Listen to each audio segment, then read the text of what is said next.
Imagine sitting in a comfortable classroom listening to your teacher talk about honor and glory, and then just 1 week later, you're buried alive in a muddy trench, breathing in ash, while bombs erase everything around you. This is the brutal reality a young German boy named Paul had to face. Hey, welcome back to the channel. Today we are breaking down Germany's Oscar winning masterpiece, All Quiet on the Western Front. But this isn't just a standard movie about history, it's a terrifying look at how a group of innocent school friends were completely lied to by their own country. Our story starts in 1917, Germany. Meet Paul. He's just a normal teenager who wants to prove his bravery. The government and his teachers are screaming that Germany is days away from winning the war. So Paul and his friends secretly forged their parents' signatures to sign up. They're cheering like they just won a lottery. They think they are heading towards a great adventure, but they have absolutely no idea what is waiting for them across the border. Paul gets his uniform, feels like a hero, but he notices another soldier's name is already written inside the collar. The officer casually rips it off and tells him it was just a sizing mistake. What Paul doesn't know is the horrifying truth that uniform was stripped off a boy who died in battle just 24 hours ago. The army is already recycling clothes from corpses. The singing and cheering stop the exact moment they arrive. Before they can even unpack, a military doctor stops their truck, screaming that they need to make room for 40 men who are dying in the mud. Suddenly, an artillery shell explodes out of nowhere. Paul is completely paralyzed with fear, struggling to pull on his gas mask while his commander screams that one wrong move means he will be dead by dawn. In less than 24 hours, their childhood is officially over. When they finally reach the trenches, things not only get worse, the trenches are completely flooded with freezing rain, and Paul's friend confesses he can't even feel his hands anymore. But amidst the misery, they meet Kat, a street smart veteran who has been surviving this hell for years. Kat doesn't give them a heroic speech. He looks at how panicked they are and warns them that out here, rules don't matter.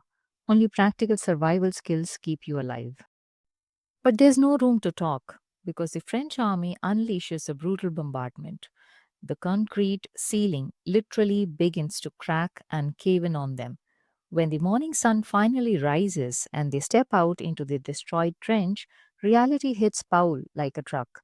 Right there in the mud lies one of his closest classmates from the schoolroom. Just days ago, they were cheering together, and now his friend is just a statistic. Paul finally realizes that the glorious war they were promised is nothing but a slaughterhouse. Fast forward to 1918. More than a year has passed, and the German army is completely losing. Supplies are cut off, and the soldiers are literally starving to death in the trenches. The food they are given looks more like dirty dishwater than an actual meal. Paul and Cart realize that if the enemy bombs don't get them, starvation definitely will. So they decide to take a massive gamble. Cart convinces Paul to sneak behind enemy lines into a local French farm. The mission to steal a live goose right under the nose of a heavily armed French farmer. Kat sneaks into the barn, grabs the biggest bird he can find, and suddenly all hell breaks loose. The goose starts honking like a car alarm. The farmer wakes up, and a literal multi-million-dollar Oscar-winning movie turns into a chaotic comedy sketch as Kat sprints for his life holding a fat bird.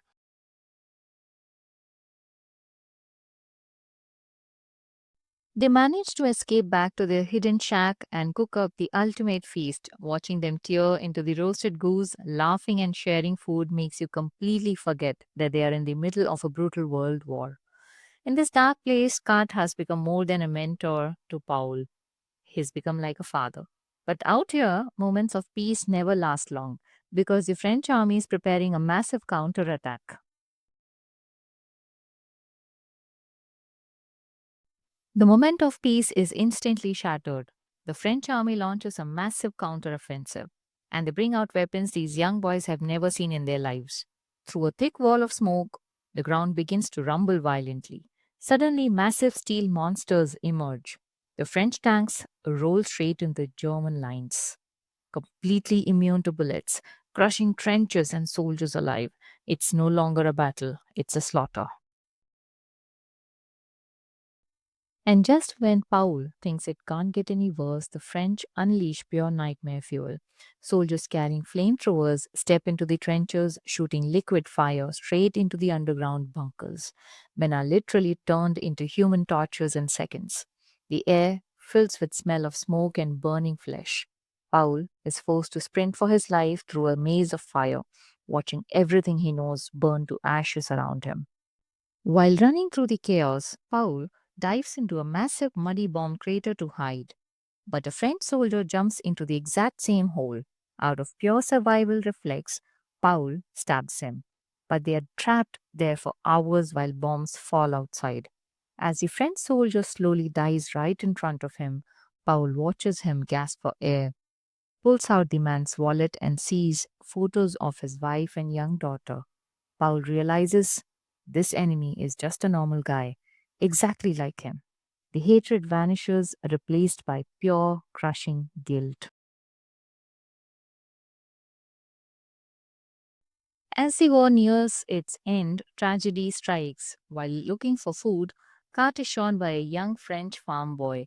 Paul frantically picks up his mentor, carrying him on his back for miles through the woods to reach a medic station. But when he arrives, the doctor tells him it's too late. Cart died on his shoulders along the way. Paul's father figure, his best friend, and his guide is gone. He's now completely alone in the world. Now comes the ultimate heartbreak. High Command signs a peace treaty. The war is officially scheduled to end at exactly 11 o'clock. But an arrogant, power hungry German general refuses to surrender over dishonor. At 10:45 a.m., just 15 minutes before peace, he orders a final suicidal charge.